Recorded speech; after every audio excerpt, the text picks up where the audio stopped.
হুজুরের মা জানতেন না যে আমার সন্তান মুহাম্মদ নবী হবে। হুজুরের আব্বা তো আগেই মারা গেছে। হুজুরের দাদা খাজা আব্দুল মুত্তালেবও জানতেন না, হুজুরের চাচা খাজা আবু তালেবও জানতেন না। কেউ জানে না যে এই ছেলেটা নবী হবে, এই ছেলেটা এত বড় হবে। কাজেই তার জন্ম তারিখ ঠিক করে আমরা মনে রাখি, এইটা কেরই ব্রেনে আসে নাই। আজ থেকে 1500 বছর আগে দুনিয়ার লেখাপড়া শিক্ষা দীক্ষার অবস্থা কি ছিল? মক্কার ওই এলাকার ওই সময়টাকে বলা হতো আইয়ামে জাহেলিয়াত। চরম বর্বরতা। বর্বরতা বলার মানে কি সে বর্বর বলে শেষ করতে পারবো না। মেয়ে সন্তান কন্যা সন্তান হইলে বাপের ইজ্জত যায় মনে করিয়া জীবিত সন্তানকে কবর খুঁজে দাফন করে দিয়ে দিত। আপনাদের ভিতরে কেউ কে আছেন এদিক তাকান, আমরা ওই পাশালারা মানিহার ব্রিজের ওই পাশালারা আপনাকে কিন্তু জন্মের ভয় পাই। ওই ভাষার থেকে কেউ রে শুয়ে কথা কইনি, ওই ভাষার কেউ যদি যায় তাহলে ওই ভাষাতে শুয়ে কথা কইনি যে গোপালগঞ্জ যা লাগবে না চরমানিক দেলারা কিলে সবাই ফেলবে না। এই উশৃঙ্খল বিশৃঙ্খল পার্টি যারাই আছেন, এমন কি কেউ আছেন যে একটা মেয়ে সন্তান কন্যা সন্তান অনাকাঙ্ক্ষিত আপনার পছন্দ হয় নাই, জন্ম হয়ে গেছে, তারে নষ্ট করার জন্য বিভিন্ন প্রকার তদবির চালাইছেন, ওষুধপাতি খাওয়া খাই বহু কিছু করছেন, তারপরও তা ঠেয়াতে পারে না, ওই গেছে তা হয়েছে। তাও এমন হয়েছে নাকটা বুসা, কান বাজা ভিটের মতো কুড়া, চোখ চায় একদিক দেহে আর একদিক, একেবারে কাউসার মতো কালা। রাগ করিয়া এই বাচ্চাটারে তার মার পিটেতে পারেন, কিন্তু বাচ্চাটারে কি তাজা মাটি দিয়ে ধুতে পারবেন? কেউ আছেন? কেউ আছেন? এত বড় মূর্খ, এত বড় জাহেল আর বর্বর এই যুগের মানুষ না, ওই সময়কার মানুষ এরকম ছিল। যারা হজে গেছেন তারা চেনেন কি চেনেন না আমি জানি না। পাবলিক হাজি সাহেবদেরকে ওই মুআল্লিম হাজিরা এগুলো চিনেও না দেখানোর ভয়তে। আর আমি তো কিতাবে পড়ি টড়ি একেবারে রন্দে রন্দে খুঁজে বেড়াই। 6-7 বার গেছি, ইঞ্চি ইঞ্চি মাটি খুঁজছি যে জায়গা কোন জায়গা কি আছে। বাবে আব্দুল আজিজ মক্কা শরীফ হেরেম শরীফে মসজিদে ঢুকতে মিসফালাত থেকে এই পাশে যাইতে, বাবে আব্দুল আজিজের ঢুকতে তার বাম পাশে একটু পশ্চিম দিক, যে আমার খেয়ালে পশ্চিম, একটু পশ্চিম দিক যে একটা নিচে জায়গা আছে।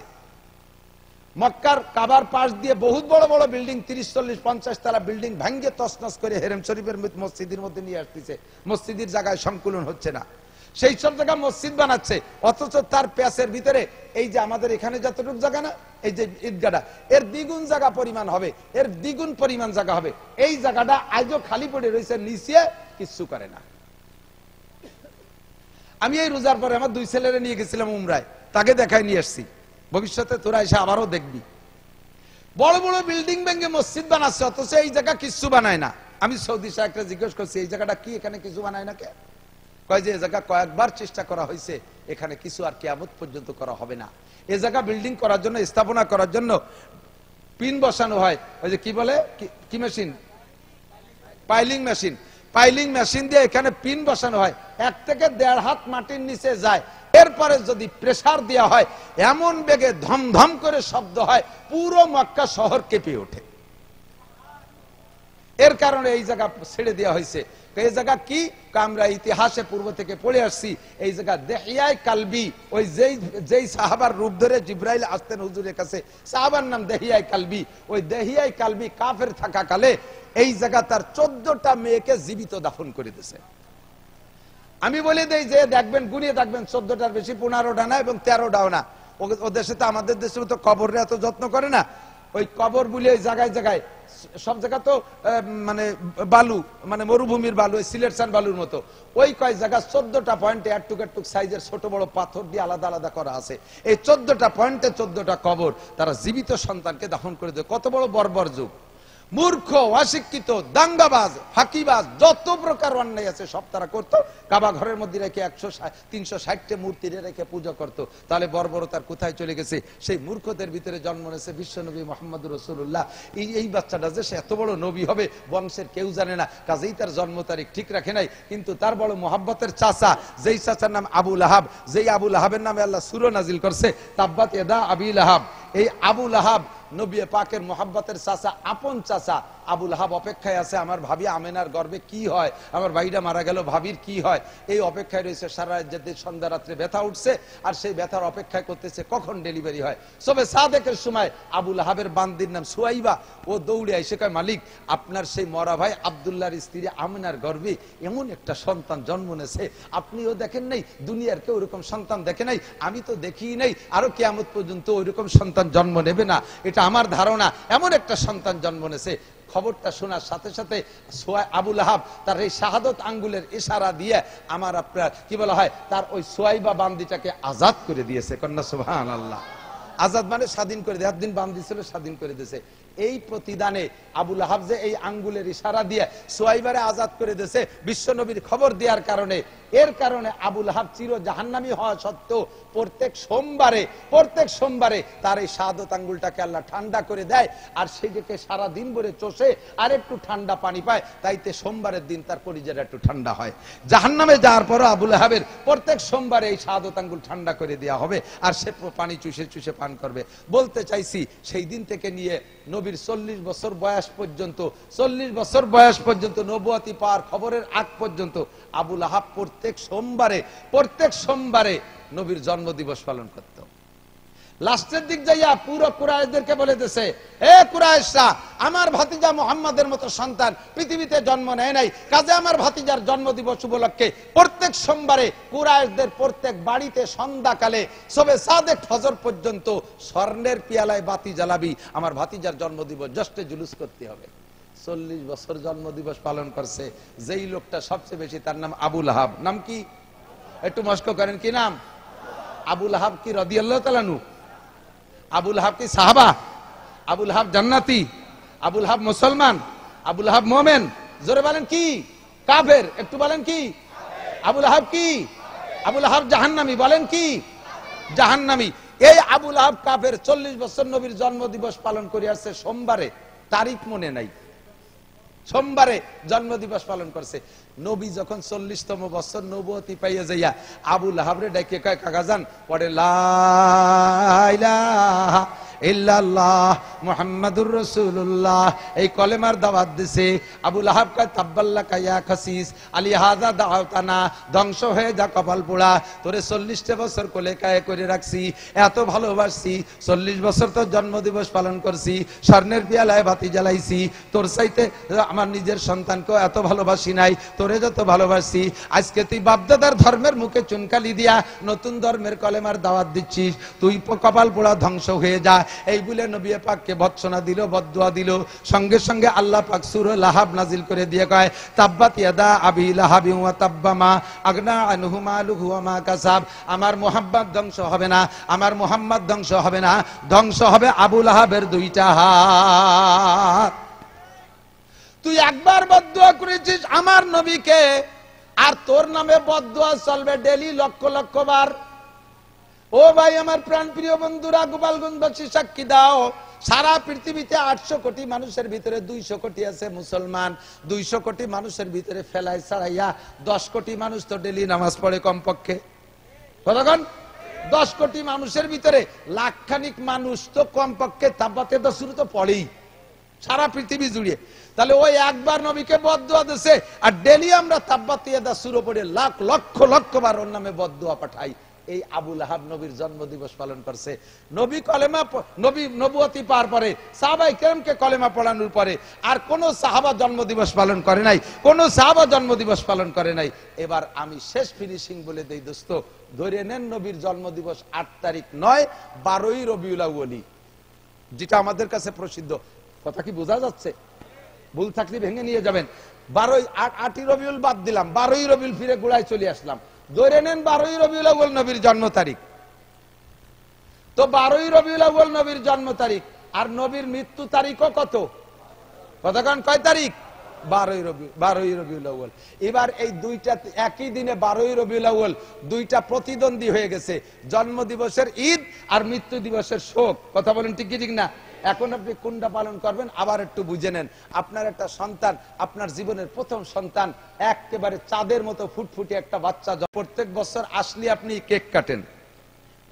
24 বছর বয়সের যুবক সবে মাত্র লেখাপড়া শেষ করে সচিবালয়ে চাকরি পেয়ে গেছে, সচিবালয় চাকরি পেয়ে গেছে, চাকরিও পাইছে সে 1 জানুয়ারি, চাকরিও তার যেদিন জন্ম তার সেদিন ডবল খুশিতে কেক কাটাকাটি, আনন্দের আর শেষ নাই।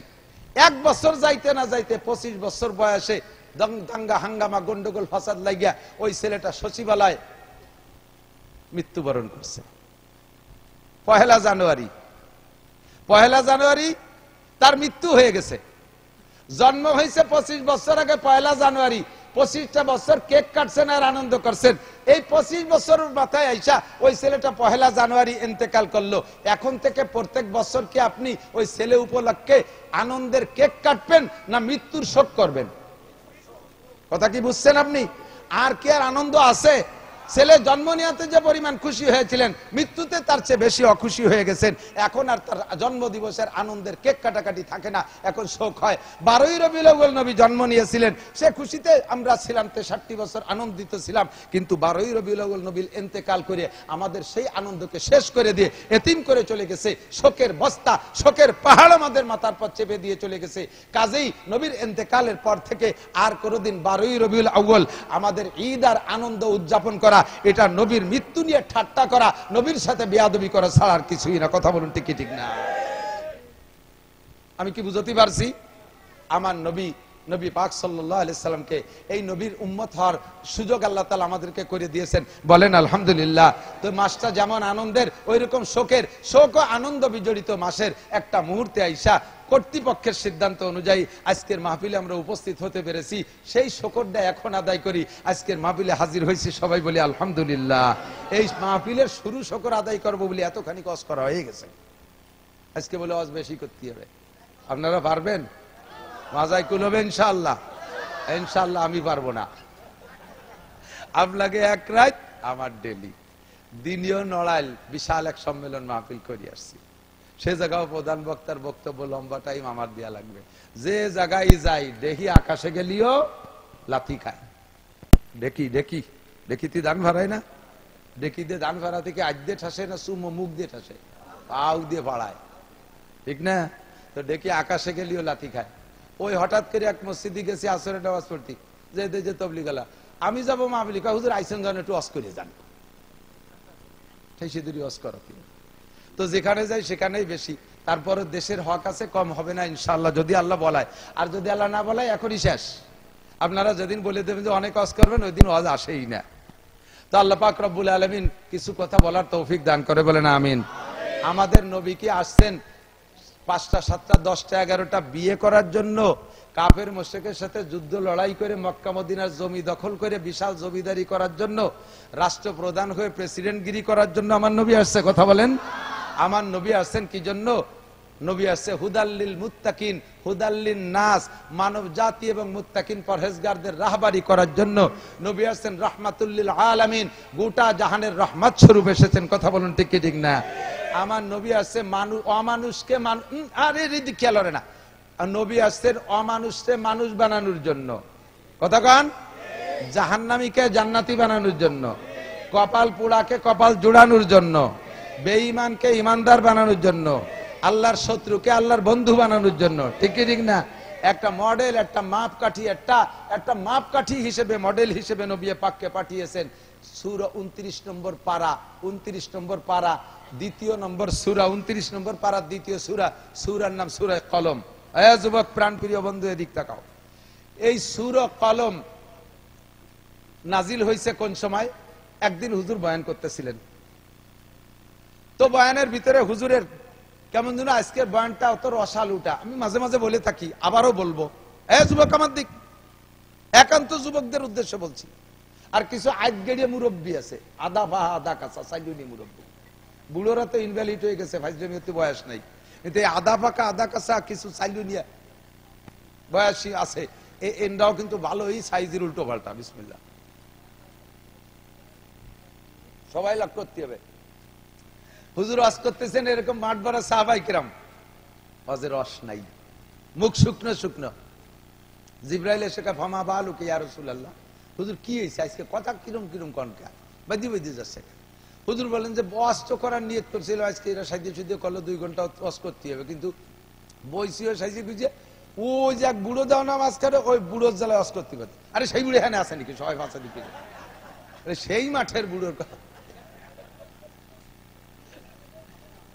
অভিনয় সুন্দর হলি মনে হয় যেন বাস্তব, ঠিক না? ওই মাঝখানের বুড়োর জ্বালায় অস করতে পারতেছি না। তো বুড়ো কি সমস্যা করে? বুড়ো হলো মিস্টার আবু জাহেলের 1 নম্বর PS1। আবু জাহেল সেদিন দারুন নাদওয়ায়, কাফেরদের সংসদ ভবনের নাম দারুন নাদওয়া। কি নাম? দারুন নাদওয়া। এই আবু জাহেল হলো সৌদি আরবের গভর্নর। এই গভর্নর দারুন নাদওয়ার ভিতরে কাফেরদেরকে ডাইকা কইছে, ওয়াকালাল্লাযীনা কাফারু লা তাসমাউ লিহাযাল কুরআন ওয়ালগাউ ফীহি লাআল্লাকুম তাগলিবুন। হে কাফেররা, মুহাম্মদ যখন কুরআন পড়বে আর তরজমা তাফসীর করবে, ওর কোরআনের তিলাওয়াত শুনলি যে কোনো কাফের কলেমা ভুড়িয়ে ফেলে, দিল নরম হয়ে যায়। কাজেই ওর কোরআন শরীফ মানুষের শুনতে দিবা না। ও যখন বয়ান করবে মাঝখানে বসে হই হুল্লা চিল্লে পাল্লা করবা, মুখে মুখে তর্ক করবা, ফাঁসা ফিরে দিয়ে বসে থাকবা, উদ্ভট এলোমেলো শব্দ করবা, তালিও ঠকি যাবে, মুহাম্মদ জিততে পারবে না, তোমরা জিতে যাবা, তোমরা বিজয়ী হবা, লাআল্লাকুম তাগলিবুন। এই হুকুম দিয়েছে আবু জাহাল। এই হুকুমের পর যারা বেশি পালন করছে, যারা ভালো নাম্বার নেছে, যারা A+ পাইছে, তার ভিতরে গোল্ডেন A+ পাইছে ওই বুড়ো। নবী যখনই বয়ান করে মাঝখানে এসে এলোমেলো শব্দ করে, আর মুখে মুখে তর্ক করে, ঘন ঘন পেশাব করতে যায়, আসার সময় সাইডে খেজুর বাদাম নিয়ে আসে, সাইডে কদুর বিচি সিমির বিচি নিয়ে আসে, মাঝখানে বসে বসে ভাষা ফিরে দিয়ে ফুটফুট করে খায়। মতের খিলা বলি, ও মুহাম্মদ থামো, ও মুহাম্মদ থামো, কি করছো, রাজনীতি বাদ দাও। এই উল্টো পাল্টা করে। তো ওই বুড়োর জ্বালা আমি ওয়াজ করতে পারতেছি না। জিবরাইল কা হুজুর তারিফু মান হুয়া, ওরে চেনেন? কয় যা চিনি তো, এটা আমার বাচ্চা সাদের বয়সী মানুষ, বেশ বয়সী, বুড়ো হয়ে গেছে। কয় যে ওভাবে না, ওর চারিত্রিক দোষ, ওর সমস্যা কোথায় কি কি আছে তা কি জানেন? কয় না, তা জানবো কি করে? তো জিবরাইল সূরা কলম নাজিল করে দিয়ে ওই জায়গায় বসে ওই দিন আবু জাহেল ওই দিন এই লোকটা নবী পাককে বলেন, মুহাম্মদ তুমি পাগল, মুহাম্মদ তুমি উন্মাদ, মুহাম্মদ তুমি কি বলা হয় মাতাল, ইত্যাদি ইত্যাদি কে নবী পাককে গালি দিয়েছে। তো আল্লাহ পাক নবীকে সান্ত্বনা দেওয়ার জন্য সূরাটা নাজিল করেছেন। শুরুতে আমার নবীর প্রশংসা একটু পরে বলবো, আর মাঝখানে যে কদ্দুর যাইয়া ওই লোকটা সম্পর্কে আল্লাহ তাআলা জানান দিচ্ছেন নবী আলাইহিস সালামকে। জিবরাইল বলে, হুজুর ওই লোকটার ব্যক্তি জীবনে 9টা দোষ আছে। কয়টা? মুখস্থ করেন, কয়টা? 9টি দোষ আছে। 9টা বলতে গেলে আমার 9 ঘন্টা লাগবে, অধিক যাব না। আমি 1টা দিয়ে বলি, সেদি চলে যাবো জায়গা মতো। এই 9টা দোষের ভিতরে কোরআন শরীফের তরজমা দেখবেন। আমি আয়াতটা বলে দিলাম, 29 নম্বর পারা, 2 নম্বর সূরা, সূরার নাম সূরা কলম। ওর ভিতরে যায় আয়াতটা মনে রাখবেন। আয়াতটা হলো উতুল্লিম বাদা যালিকা জানিম। তরজমা হলো ওই লোকের ভিতরে 9টা দোষ আছে, তার ভিতরে একটা দোষ হলো ওইটা হারামজাদা, যারও সন্তান, জাইরোর বাচ্চা, ওর জন্মের ঠিক নাই। যে কয়টা দোষ ভিতরে থাকলে নবীর সাথে বিয়াদবি করা যায়, আলেমের সাথে বিয়াদবি করা যায়, ধর্মের সাথে বিয়াদবি করা যায়, কোরআনের সাথে বিয়াদবি করা যায়, শরীয়তের সাথে বিয়াদবি করা যায়। মসজিদ দেখলে চোখ টাটায়, মাদ্রাসা দেখলে চোখ টাটায়, কোরআন দেখলে চোখ টাটায়, আলেম দেখলে চোখ টাটায়। যে কয়টা দোষ থাকলে তার ভিতরে সেই 9টা দোষ থাকলে এই সমস্ত গুলো খারাপ লাগে। সেই 9টা দোষের ভিতরে 1 নম্বর দোষ, ওই 9টাই ওর মধ্যে আছে। তার ভিতরে 1 নম্বর দোষ হলো ওইটা জারজ সন্তান, হারামজাদা, ওর জন্মের মধ্যে দোষ আছে। শুধু এই একাই নয়, কিয়ামত পর্যন্ত আপনার উম্মতের মধ্যে মুসলমানের ঘরে জন্ম নেবে জারজ সন্তান হারামজাদা। তার সিনার আলামত হলো সে এই সমস্ত জায়গায় তার চোখ টাটাবে।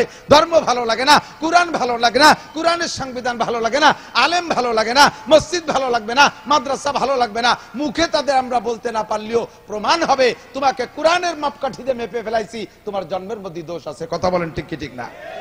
আমরা যাই করি না করি, আমরা রাজনীতিতে যে দল হই না কেন, ও দোস্ত, আমরা যা রাজনীতি যার যেটা ভালো লাগে সে সেটা করবো। উন্মুক্ত স্বাধীন দেশ, উন্মুক্ত স্বাধীন দেশ। যদি রাজনীতিতে কোনো সাইডে প্রেসার ক্রিয়েট করে, তাহলে বলবো যারা বৈষম্য আন্দোলন করেছে তাদেরকে বলবো এটা একটা বৈষম্য, এটা একটা বৈষম্য। বৈষম্য মানে কি? যার যা খুশি সে তা করবে। জবান উন্মুক্ত, মুখ খুলে কথা বলবা। হাত উন্মুক্ত, হাত খুলে কাজ করবা। তোমার চাকরির দরজা উন্মুক্ত, যোগ্যতা বলে খুঁজে নিবা। কাজেই আমার সব জায়গা উন্মুক্ত থাকতে হবে। আমার রাজনীতিতে উন্মুক্ত, আমার ভালো লাগে আমলিগ করব, আমার ভালো লাগে বিএনপি করব, আমার ভালো লাগে জাতীয় পার্টি করব, আমার ভালো লাগে শাসনতন্ত্র করব, আমার ভালো লাগে খেলাফত মজলিস করব। এটাই তো আমার স্বাধীনতার অর্জন। কথা বলেন ঠিক কি ঠিক না? তবে যে যা ভালো লাগে তাই করব, কিন্তু সাবধান, আলেম উলামা, মাদ্রাসা, মসজিদ, আল্লাহ, রসুল, ধর্ম, কোরআন, শরীয়তের বিধান নিয়ে কখনো ব্যঙ্গ করব না, ঠাট্টা করব না, এদের সাথে বেয়াদবি করব না। যদি বেয়াদবি করেন তাহলে আপনি নিজেই বুঝে নেবেন আপনার জন্ম সংক্রান্ত তো আপনি জানেন না, জানে আপনার মা, আপনি বুঝে ফেলবেন যে আমি এ জায়গায় অন্যায় কে জন্যই করেছি, নিশ্চয় আমার জন্মের মধ্যে ত্রুটি আছে। মানুষে আমার সামনের বার জারির বাচ্চা কইতে পারে নাই, তবে আমার ভিতরে সমস্যা আছে, নইলে আমি এটা কেন করলাম? কাজেই তুমি ভদ্র হও, এ ছেলেরা তোমরা ভদ্র হও, আলেমদেরকে দেখে বিনয়ী হও, সর্বকালে এরা তোমাদের বন্ধু থাকে। আল্লাহু আকবার। নবী পাককে এরপরে আল্লাহ পাক সান্ত্বনা দিয়ে শুরুতে বলতেছে নুন, শুরুতে একটা অক্ষর আছে নুন। শুরু অক্ষর কি? আমি বলি নেই, ওই লোকটার নাম হলো ওলীদ ইবনে মুগীরা। নাম কি? একটু মুখস্থ করেন না, নাম কি? ওলীদ ইবনে মুগীরার দলে কেউ হতে চান? কেউ হতে চান? আমরা সাহাবায়ে কিরামের দলে, কথা বলুন ঠিক কিনা? আমরা নবীর দলে, বলুন ঠিক কিনা? আমরা উলামায়ে কিরামের দলে, ঠিক কিনা? আমরা বলবো, স্লোগান দেব, আলেম উলামা যেখানে, কুরআন সুন্নাহ যেখানে। দুটি হাত কি উঁচু করবেন? দুটি হাত। আরে অন্য এলাকা, জেলা এলাকা আমার দেখাইতে হবে, দেখ গোপালগঞ্জেরা ধর্মের সাথে আছে না নাই। স্লোগান হবে নারায়ে তাকবীর, আল কুরআন যেখানে, আল হাদিস যেখানে, কুরআন সুন্নাহ যেখানে, উলামা হক্কানি যেখানে, কওমি আলেম যেখানে, ধর্ম আছে যেখানে, জুলুম আছে যেখানে, অন্যায় আছে যেখানে, দুর্নীতি যেখানে, বিয়াদবি যেখানে, নারায়ে তাকবীর। আল্লাহ হাতগুলোরে কাবার গায়ে পৌঁছাই দিও, নবী পাকের সাথে কিয়ামতে মুসাফায় হাত মিলানোর তৌফিক দিও। আমার প্রাণপ্রিয় বন্ধু যুবকরা, আমলীগ, যুবলীগ, ছাত্রলীগ, যে লীগই আমরা করি না কেন, আমরা কখনো বেয়াদবি করিব ঠিক আছে তো ইনশাআল্লাহ? নবী পাককে প্রশংসা করতে গিয়ে সান্ত্বনা দিতে কি আল্লাহ বলে নুন ওয়াল কলামি ওয়া মা ইয়াসতুরুন মা আনতা বিনিমাতি রাব্বিকা বিমাজনুন ওয়া ইন্না লাকা লা আজরান গায়রা মামনুন ওয়া ইন্নাকা লা আলা খুলুকিন আযীম। কন্না সুবহানাল্লাহ। নুন একটা অক্ষর, কোরআন শরীফের বিভিন্ন সূরা শুরুতে দেখবেন এরকম জের জবর বিহীন অক্ষর আছে, এরকে বলে হরুফে মুকাত্তাআত। একটু বলেন তো, হরুফে মুকাত্তাআত মানে কাটা কাটা হরফ। এতে যেমন আলিফ লাম মিম, এর আলামা, উলিমা, আলিমা এ পড়া যাবে না, ওরে আলিফ লাম মিম পড়তে হবে।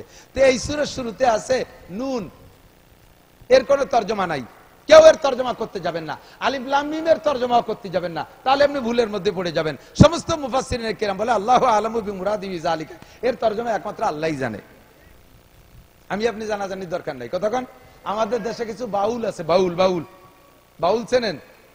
মোজ দাড়ি চুল দিয়ে একেবারে উমো যুব হনুমান কপ্পাত, সেম কোয়ালিটি অফ বান্দর। ওর মুখ খুঁজে পাওয়া যায় না, বিড়ি খাবে কোন ভাগ দেশে, বিড়ি মোসের ভাগ দেশে মুখ খুঁজে তালাশ করি পায় না। চা খাতি সময় মোসের নেয়া সুসইরে ধরে তলে চা বেচাই দিছে, পরে দেশে সে মোস ছাড়িয়ে সব মোস সেই চার মধ্যে দুধ চা গনইরে জ্বালাই দিছে, যখন কাপ সরাই নিয়ে গেছে মোজ বাইয়ে সেই চা পড়তেছে, যেন 85 পড়তেছে বিড়ি দেখলি আর খাওয়া যায় না, পরে ওই কাপে আর চা খাওয়া যায় না, ঠিক কি ঠিক না? এরা হচ্ছে বাউল শিল্পী, এরা বাউল শিল্পী, এরা খুব মারেফাতের তথ্য জানে। কয় আল্লাহ আলিফি আল্লাহ, লামে জিব্রাইল, মিমি মুহাম্মদ। সূরা তোরে শিয়েছে কোন সূরা? হ্যাঁ, এটা শর্ট হ্যান্ড, এর তরজমা কে জানে? যে জগতের শর্ট হ্যান্ড সেই জগতের মানুষ তার তরজমা জানে। কতক্ষণ থানার সামনে যদি লেখা থাকে হয়াকারে হা বিসর্গা আব্দুর রহমান, তার মানে কি হবে? হাবিলদার আব্দুর রহমান। হেফজখানার সামনে যদি লেখা থাকে হয়াকারে হা বিসর্গা আব্দুর রহমান, এবার কি হবে? হাবিলদার আব্দুর রহমান, হাফেজ আব্দুর রহমান। একই লেখা দুই জায়গায় দুই তরজমা, ঠিক কি ঠিক না? ঠিক না? হাসপাতালের সামনে যদি লেখা থাকে দয়াকারে ডা বিসর্গা আব্দুর রহমান, তাহলে কি হবে? ডাক্তার আব্দুর রহমান। আর ইরশাদ শিকদের বাড়ির সামনে যদি লেখা থাকে দয়াকারে ডা বিসর্গা ইরশাদ শিকদের, কি হবে? ডাকাত ইরশাদ শিকদের। তাহলে একই দয়াকারে ডা জায়গা বিশেষ তরজমা পাল্টে গেছে না? ঠিক না? কাজেই এই সূরার শুরুতে, কোন সূরার শুরুতে আলিফ লাম মিম হা মিম সিন এইগুলো কি লেখছে, কি জন্য লেখছে, ওই শর্ট হ্যান্ডেলাই জানে, তোমার ওর মধ্যে মাথা ঘামানোর দরকার নাই। আল্লাহ কসম খেয়ে বলে ওয়াল কলম, আমি কলমের কসম খেয়ে বললাম, কলম। আল্লাহ কসম খায়, দিক তাকান, আপনারা কখনো মখলুকের কসম খায় না। আমার সন্তানের মাথায় হাত দিয়ে বলছি, এটা কসম হয়ে গেছে কবিরা গুনাহ, শিরিক হয়ে গেছে। আমার মার কসম খেয়ে বলি, বাপের কসম খেয়ে বলি, শিরিক। কাবা ঘরের কসম খেয়ে বলি, নবীর নামে কসম খেয়ে বলি, এই সব শিরিক, এগুলো কবিরা গুনাহ, ঈমান নষ্ট হয়ে যায়। কসম হবে একমাত্র কার নামে? ওয়াল্লাহি বিল্লাহি তাল্লাহি, আল্লাহর কসম ছাড়া অন্য কোন নামে কসম হবে না। এবার আল্লাহ কসম খাবে কার নামে? আল্লাহর উপর তো আল্লাহ নাই। আল্লাহ তার সৃষ্টি জগতের বড় বড় যেটাকে আল্লাহ সম্মানী বলে সৃষ্টি করেছেন তার সাথে আল্লাহ কসম খায়, সেই নামের উপরে আল্লাহ কসম খায়। তন ভিতরে অন্যতম হলো কলম। আল্লাহ কয় ওয়াল কলম, আমি কলমের কসম খেয়ে বলি, ওমা ইয়াসতুরুন, আর কলমে যা লেখে এটাও বড় সম্মানী। কলমে কোরআন লেখে, কলমে হাদিস লেখে, কলমে বান্দার তকদির লেখে, আল্লাহর লেখা, আল্লাহর কলমে লেখা বড় দামি। আমি সেই লেখার কসম খেয়ে বলি, ওয়াল কলাম, নুন ওয়াল কলাম ওমা ইয়াসতু পর্যন্ত। তাহলে ওই সন্তান দিনদার হয় না, ওই সন্তান ভালো হয় না। বুজুর্গানে দিনের তাজরিবা, যেই মিলনে স্ত্রীর গর্ভে সন্তান গেছে, স্ত্রী যদি ওই গর্ভ মানে যেই মিলনে গেছে, এরপরে যদি দিনের বেলা স্ত্রী বেপর্দা ফাহেশ ভাবে ঘোরাফেরা করে, তাহলে যদি করে চোর ডাকাত লুচ্চ বদমাশ মদখোর গাঁজাখোর এবাখোর সন্ত্রাস বদমাশ এরা যদি স্ত্রীর দিকে নজর করে, তারা তো সুনজর করে না, কুনজর করে, তাহলে যে ধরনের মানুষের নজর করে পেটের বাচ্চাটার স্বভাব সেই ধরনের হওয়ার সম্ভাবনা থাকে। কাজেই বেপর্দা করে বউডারে রাস্তাঘাটে মার্কেটে পাঠাইও না। কোন রাত্রের মিলনে তোমার স্ত্রীর গর্ভে সন্তান গেছে তা জানে না, হতে পারে আজকে গেছে আর সেই দিন তুমি গোপালগঞ্জ মার্কেট করতে পাঠাই দিছো। দেশের যত মৈদু গৈজু যত ওয়াইসু পাইছু আড়াই নিয়ে আসুসা আপাও দো বেড়ার হুটো, তারা তোমার স্ত্রীর দিকে রয়েছে। বাস পরে তুমি এত ভালো মানুষ, একটা সন্তান হয়েছে, তা ওইরকম উশৃঙ্খল বিয়াদব কথা শোনে না, তারা ভর্তি করলে গাছে লাগতে উঠে চলে যায়, বাঁচতে বাড়ি পাড়ি নামানো লাগে স্কুলে পাঠাতে। এই উল্টো পাল্টা হওয়ার কারণ হলো এইগুলো। তাহলে কি স্ত্রীকে এর পরের দিন পিসা হুজুরির সামনে পাঠাই দেবো? পিসা হুজুরির সামনে পাঠালে তো হুজুর দেখবে না, তা তুমি পাঠায় লাভ কি? কাজেই মূল কথা হলো, আমার মা বোনরা পর্দা করো। বেপর্দা মহিলার পেট থেকে যত বদমায়েশ সন্তান হয় 99% কচিত দূরে একটা ভালো হতে পারে। আর পর্দা নিশীন মায়ের পেট থেকে ভালো সন্তানের আশা করি আমরা। লুচ্চ চাই না, আমরা সন্ত্রাস চাই না। আমাদের দেশে আর নায়কের দরকার নাই, আর গায়কের দরকার নাই, আর ক্রিকেটারের দরকার নাই, আর ফুটবলারের দরকার নাই, আর মস্তানের দরকার নাই, আর কোন মস্তানের দরকার নাই, চোর ডাকাতির দরকার নাই। কিছু আদর্শ নেক সন্তানের দরকার আছে না নাই? আদর্শ নেক সন্তান প্রোটেকশন দেন, এর জন্য মারা হইতে হবে ভালো। সাদ যদি ভালো হয় পিঠা ভালো হয়, সাদ যদি বেঁকা হয় পিঠা বাঁকা হয়। এই জন্য বাপের চাইতে মা ভালো হইতে হবে বেশি, এই জন্য মারা একটু ভালো হয়ে আসেন। এবার আমাদের দাম্পত্য জীবন চললো, সন্তানটা জন্ম নিল। সন্তানটা জন্ম নেওয়ার সাথে সাথে কয়েকটা সুন্নাত, গোসল করাইয়া পরিষ্কার করে, যদি গোসল ডাক্তারে নিষেধ করে তাহলে গোসল করাইলেন না, দুই মোটামুটি পরিষ্কার কইরা ডান কানে আজান বাম কানে কামত, আল্লাহ আল্লাহ রসুলের সাথে পরিচয় করা দেবেন সর্বপ্রথম সুন্নাত। পারা যাবে তো ইনশাআল্লাহ? নিয়ত আছে তো ইনশাআল্লাহ? সন্তানের এগুলো হক। আপনি সন্তানের কাছে টাকা চান, টাকা দেয় না, চাকরি করে পয়সা দেয় না, আর এক জায়গা দিয়ে দেয়, নালিশ করেন, হুজুরে ওয়াজ করে সুজাওয়াতি করেন, ওয়াজে কাজ হবে না। কারণ আপনি কি সন্তানের হক আদায় করেছেন? সন্তানের কানে আজান দেন না, ইকামত দেন নাই। 2 নম্বর আজান ইকামতের পরে হাফেজ সেকেন্দার সাহেব, মসজিদের ইমাম সাহেব, কোট মসজিদের ইমাম সাহেব, এনাদেরকে ডাইকে এনে হুজুরের মুখে একটু খেজুর খাবেন। হুজুর খেজুর চাবাই খাইয়া খেজুর থেকে একটু মিষ্টি মিষ্টি লালা ওই বাচ্চাটার মুখে জিভের ভিতরে দিয়ে দেবে, চুনচুন করে চুষে খাবে। যে হুজুরের লালা তার জীবনের প্রথম খাইলো, ওই হুজুরের ঈমান তাকওয়া পরহেজগারি মেধা যোগ্যতা যেমন, তোমার সন্তানটা সেরকম হওয়ার সম্ভাবনা থাকবে। এটা একটা সুন্নাত। এই হকটা কি তুমি আদায় করেছো? মা তুমি হক হলো, এরপরে মা তুমি স্তনের দুধ খাওয়াবা। তোমার শরীরটা ঢিলা ঢালা হয়ে যার ভয়ে তোমার ইয়াং অবস্থা থাকবে না, তুমি অকালে বুড়ি হয়ে যাবা। এই ভয়ে তুমি বাচ্চারে দুধ খাও না, তুমি বাচ্চার জন্য ফিডার খাও। ফিডারে কি খাও? তুমি আমেরিকান দুধ খাও, ইটালিয়ান দুধ খাও, ফ্রান্সের দুধ খাও, জাপানের দুধ খাও, ইন্ডিয়ান দুধ খাও। এই বিদেশি দুধ খাওয়া বিদায় তোমার বাচ্চাটা ওই যে গায়ের দুধ খাইছে সেই গায়ের দিকটা আন হয়ে গেছে। তুমি মা দুধ খাও নাই বিদায় তোমার মাও কয় না। এরপরে একটু শিয়া নেওয়ার পরে তোমার ফেলাই ঠেলাই থুইয়ে যে দেশের দুধ খাইছে সেই দেশমুখী হয়ে যায়। মারা চেষ্টা করবা যেটুক হোক স্তনের দুধ খাওয়ানোর জন্য। মায়ের দুধের বিকল্প নাই, কথা বলেন ঠিক কি ঠিক না? মায়ের দুধের বিকল্প নাই। 3 নম্বর হলো দুধ খাওয়ানো হয়ে গেল, এরপরে আজান ইকামত হয়ে গেল, খেজুর খাওয়ানো হয়ে গেল, প্রথম দিনের সুন্নাত চলে গেছে। এগুলো সন্তানের হক আদায় করবেন, আদর্শ মুসলিম পরিবার গড়বে।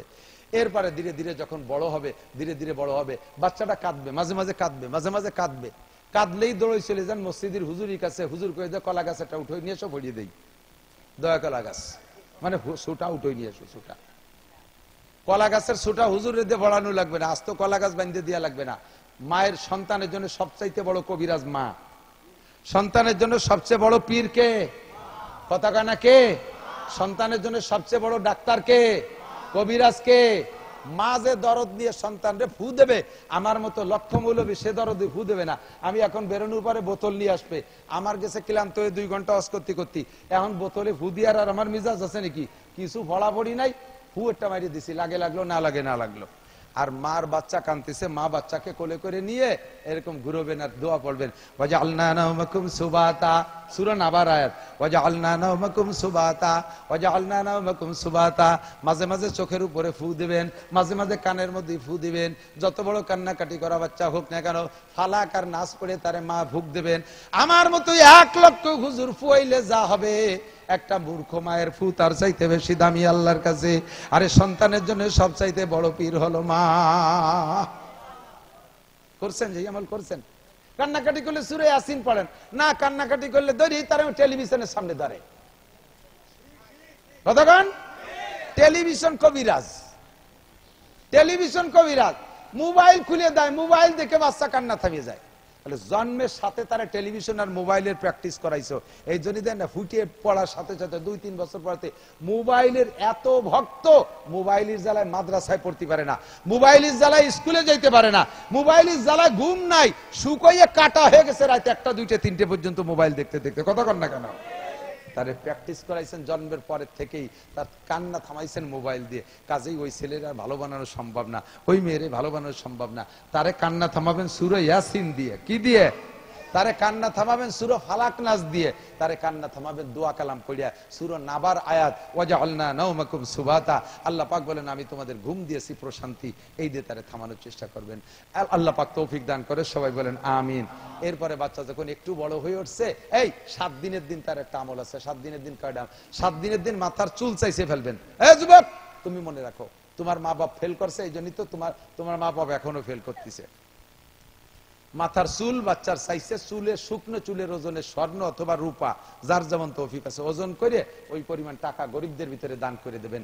মাথা খারাপ হবে না, পাগল হবে না, রক চড়া হবে না, উগ্র মিজাজি হবে না, বেয়াদব হবে না, মাথার ব্রেন কম হবে না, মাথার সৎকা আদায় করে দিয়েছেন, বাস সব দিক দিয়ে পরিপূর্ণ হয়ে যাবে। এরপরে 7ম দিন তার নামটা রাখবেন। নাম আগে সিলেক্ট করেন, কিন্তু ঘোষণা দেবেন 7ম দিন, আগের থেকে দেবেন না, আগের থেকে দেবেন না। 7ম দিন তার নামটা ঘোষণা দেবেন, ভালো একটা নাম রাখবেন। নামের ওসিলায় কিয়ামতে তার অনেক লাভ আছে। 7ম দিন তার নামে আকিকা করবেন। ছেলে হলে 2 ছাগল, মেয়ে হলে 1 ছাগল। আস্ত গরু দিলেও দোষ নাই, আস্ত গরু দিলেও দোষ নাই। খাওয়াই দেবেন মানুষকে, চাইরে না পয়সাও কালেকশন করতে পারবেন না। আকিকা খাওয়াইয়া আলখাতা খোলে খোয়াড়েরটা বানাইয়া মোহরিয়ারটা বসাই দাও, টাকা দাও, টাকায় দিয়ে খাবো। তা তোর বাড়ি যাবো কে? খান সিনাক্স আছে না, গোপালগঞ্জ হোটেল আছে না, ওই জায়গা আমি টাকা দিয়ে খাবো, তোর বাড়ি খেতে যাবো কে? খাইয়া ব্যারিকেড দিয়ে টাকা দিয়ে যাও। এই যত শয়তানি শুরু হয়ে দেয়। আবার ওই বিয়ে করে বউ বাড়িয়ে নিয়ে আর একটা খাওয়া, তার নাম রাখছে বউ ভাত। আরবিতে কয় অলিমা, এটা খাওয়ানো সুন্নাত। এই বউ ভাতে কালেকশন করা টাকা, বউ ভাত খাওয়াইয়া কালেকশন করা টাকা হারাম। শুয়োর বেচাটা আর মতো হারাম। বউ ভাত করিয়া কালেকশন করা টাকা শুয়োর বেচা টাকার মতো হারাম। আকিকা খাওয়াইয়া কালেকশন করা টাকা শুয়োরের গোস্তের মতো হারাম। এগুলো থেকে বাদ দেন। মানুষকে আল্লাহর রাস্তায় কিছু খাওয়ানো শেখেন, কিছু ফ্রি খাওয়ানো শেখেন। আর কতকালই ব্যবসা হয়ে খাবেন? ফিরে যাইয়া 7-8 বছর পরে যখন মুসলমানি দিয়েছে, মুসলমানি দিয়ে ফিরে আবার 3 দিন বাইক বাসাইয়া দেশের দাওয়াত টাওয়াত দিয়ে গরু দুটিয়ে মারিয়ে দিয়ে ধুমসা কালেকশন। 10 লাখ টাকায় খরচ, 20 লাখ টাকা ইনকাম হয়েছে। বাপ এখন হুশ হারা হয়ে গেছে। আল্লাহ, এক মুসলমানিতে এই ইনকাম। ছেলে যদি আর একটা থাকতো তাহলে তো আরো 20 লাখ হয়ে যেত। কি এর বুড়ো কালে নিজে আর একবার মুসলমানি নেবনি, তো ভালোই ইনকাম নিয়ে ফেলো। দাতালের দল সব শয়তানি বাদ দাও। মুসলমানি অনুষ্ঠানে খাওয়াইয়া কালেকশন হারাম। বলেন কালেকশন এই সব বাদ দেওয়া যাবে তো? আমরা চর মানিক দিয়া লতিপুর ইউনিয়ন না, আমরা এই ইউনিয়ন থেকে এই সুন্নত গুলো ইনশাআল্লাহ চালু করে দেব। ফ্রি খাওয়াবো। কোন এই যে কথাগুলো শুনতে, কথাগুলো আমলে আনার চেষ্টা করবো। আল্লাহ কবুল করুক, বলেন আমিন। যখন 7 বছর বয়স হবে, আগে তারে মক্তবে পাঠায় দেবেন। কেজি কিন্ডার গার্ডেন 7-এর আগে ভর্তি দেবেন না। উঠিয়ে বার হইছে, চোখ ফোটে নাই, 3 বছর 4 বছরে তা কেজি স্কুলে পাঠাই দিয়েছে। 10 খান বই দিয়েছে, তা বইয়ে নিতে পারে না, উটির ফিটির মতো বোঝা উঠে দিয়েছে পিঠে। 2 দিন যে আর বল নাই, শেষে স্কুল যেতে যা ফল বই নেই, 10 খান বই অটুক বাচ্চা কি পড়বে। মা রাত্রি পড়াতি যে মারতি মারতি তার দমের নাড়ি বেরোয় ফেলেন। একটুক বাচ্চার এভাবে মারেন লেখাপড়ার জন্য। কয় যে বয়স 4 বছর হয়েছে, আজও ম্যাট্রিক পাস করলো না, কবে লেখাপড়া করবে? 4 বছর সপ্তাহ পড়া ফেলে। তো তুমি কয় লাইন পড়িয়েছ? আমি তো 7.5 পাস, উনি মোটে 7.5 পাস, আর ইয়াদা গাদারে সব পড়াই ফেলে।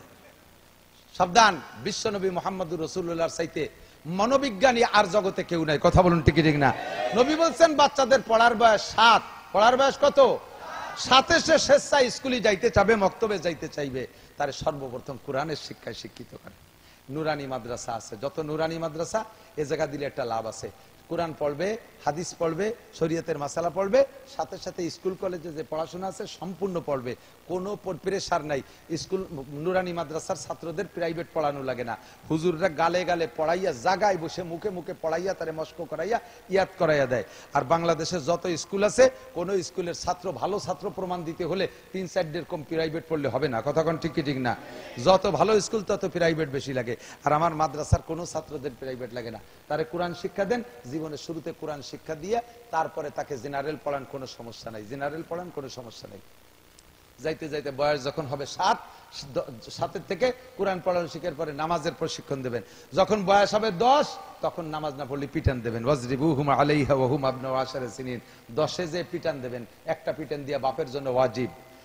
10 বছর বয়সের পরে যদি সন্তান নামাজ না পড়ে, ছেলে হোক আর মেয়ে হোক, আব্বা মার উপরে ওয়াজিব সন্তানকে একটা পিটেন দেওয়া। আপনি এই পিটেনটা দিয়েছেন কোনোদিন নামাজের জন্য? কোনোদিন পিটেন নাই। স্কুলে পড়া পারে নাই সেজন্য পিটাইছেন, কিন্তু নামাজের জন্য পিটেন নাই। অফাররিকুহুম বাইনা মাদাজিহিম। এই দিক তাকান, 10 বছরের পরে যাইয়া ছেলের বিছানা, মেয়ের বিছানা বাপের থেকে, মায়ের থেকে, মেয়ের থেকে আলাদা করে দিতে হবে। 2 ভাই বোনকে এক বিছানায় শুইতে দেবেন না 10-এর উপরে বয়স হয়ে গেলে।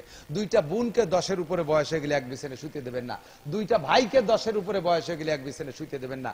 10 বছরের উপরে ছেলেরে বাপের কাছে শুইতে দেবেন না। 10 বছরের উপরে মেয়েকে মায়ের কাছে শুইতে দেবেন না। ছেলে তো দূরেই থাকলো, 10 বছরের উপরে গেলে কেউ কেকের পাশে শুইতে দেবেন না। শয়তানকে চেনেন না, শয়তান ঢুকে অ্যাক্সিডেন্ট করাই দেবে, অ্যাক্সিডেন্ট ঘটায় দেবে। বলা গেল না সবকিছু বুঝে নিতে হবে, শয়তান অ্যাক্সিডেন্ট ঘটায় দেবে। এই জন্য বিশ্বনবী বলেছেন 10 বছরের পরে গেলে বিছানা ফাররিকুহুম বাইনা মাদাজিহিম, বিছানা আলাদা করে দাও। ফাইদা বালাগা, যখন বালেগ হবে ফাল ইউজাবিজহু, বিয়ে দিয়ে দাও। ফাইম বালাগা, যদি বালেগ হইছে, ওয়ালাম ইউজাবিজহা, আর আব্বা মায় মেয়েকে ছেলেকে বিয়ে দেয় নাই, ফা আসাবা ইসমান, ওই সন্তানে অন্যায় করেছে, ফাইসমুহু আলা আবিহি, সম্পূর্ণ গুনাহ আব্বার আমলনামায় জমা হয়ে যাবে। প্রাথমিকভাবে আদর্শ মুসলিম পরিবার গড়ার জন্য যে কয়টা কথা পরামর্শে বলছি, আল্লাহ তাআলা আমাদেরকে আমল করার তৌফিক দান করুন, বলেন আমিন। এই কথাগুলোর পর আমল করতে পারলেই সমাজটা মোটামুটি গড়ে উঠবে। আমার যুবকরা সিদ্ধান্ত নেও তো, বিবাহ সংক্রান্ত যে কথাগুলো বলছি, কে কে আমল করার জন্য নিয়ত করেছে ইনশাআল্লাহ? কে কে আমল করেছে? যৌতুক নিবা? যৌতুক নেবা? নেবা না। ভালো মেয়ে দেখে বিবাহ করবা, মুরব্বীদের পরামর্শ অনুযায়ী বিয়ে করবা। ওই একা একা যে কোর্টে বিয়ে করো না, তাহলে কিন্তু তোমার মাইয়েরও ওইরকম আরবিটাররা নিয়ে কোর্টে নিয়ে বিয়ে করবে। এর জন্য সতর্ক থাকতে হবে। আল্লাহ তাআলা আমাদের এ বুড়োরা আতুরেছে, উন্ডা বলে আবার বিয়ে করবে সুন্নত মতে। পুরে আল্লাহু আকবার, মাশাআল্লাহ। মানে বয়ান শুনতে শুনতে একটা জজবা হয়ে গেছে, আমি তাহলে আমি আবার আমল করব না। আপনারা বুড়ো কালে ঝামেলা করতে যাবেন না, শাশির সাথে গ্যাঞ্জাম বাঁধায়েন না। আপনারা মোটামুটি নিজেদের ছেলে মেয়েকে সুন্দরভাবে পরিবেশ পরিচালনা করেন। আর পারতেছি না, কষ্ট হয়ে গেছে, বেঁচে থাকলে আবার হবে ইনশাআল্লাহ। এখন এই সব কথাগুলোর পর আমল করার জন্য একটা ক্লাস আছে, ওই ক্লাসটার নাম দাওয়াত ও তাবলীগ। ক্লাসের নাম কি? তাবলীগ। আগামী বৃহস্পতিবারে মার্কাজে যাবেন, ওখান থেকে 3 দিন আল্লাহ রাস্তায় সময় লাগাবেন। সুযোগ পেলে চিল্লা দেবেন, 1 চিল্লা 3 চিল্লা, এই কথাগুলোর পর আমল করা সহজ হয়ে যাবে। আল্লাহুম্মা সাল্লি আলা মুহাম্মদ। ভাইজান দোয়া করেন। আল্লাহুম্মা সাল্লি আলা মুহাম্মদ। দোয়া করব। আল্লাহুম্মা সাল্লি আলা মুহাম্মাদিন ওয়া আলা আলি সাইয়্যিদিনা মুহাম্মাদিন ওয়া বারিক ওয়া সাল্লিম। আল্লাহুম্মা সাল্লি আলা মুহাম্মাদিন ওয়া আলা আলি সাইয়্যিদিনা মুহাম্মাদিন ওয়া বারিক ওয়া সাল্লিম। পাক্কা 2 ঘন্টা 2 মিনিট ওয়াজ করছি, এর গড়ি ধরিয়া। اللهم صل على محمد. الحمد لله رب العالمين والصلاة والسلام على سيد الأنبياء والمرسلين. ربنا ظلمنا أنفسنا وإن لم تغفر لنا وترحمنا لنكونن من الخاسرين. ربنا فاغفر لنا ذنوبنا وكفر عنا سيئاتنا وتوفنا مع الأبرار. আয় মেহেরবান আল্লাহ, আমাদের জীবনের সব গুনাহ খাতা মাফ করে দেন। আমাদের আব্বা মা দাদা দাদি নানা নানি শ্বশুর শাশুড়ি আত্মীয় স্বজন পাড়া প্রতিবেশী বন্ধু বান্ধব উস্তাদ শাগরেদ পীর মুর্শেদ ছাত্র ছাত্র ভাই কর্মজীবনের বন্ধু সাথী যারা বনে জঙ্গলে কবরে শুয়ে আছে সকলের গুনাহ খাতা মাফ করে দেন।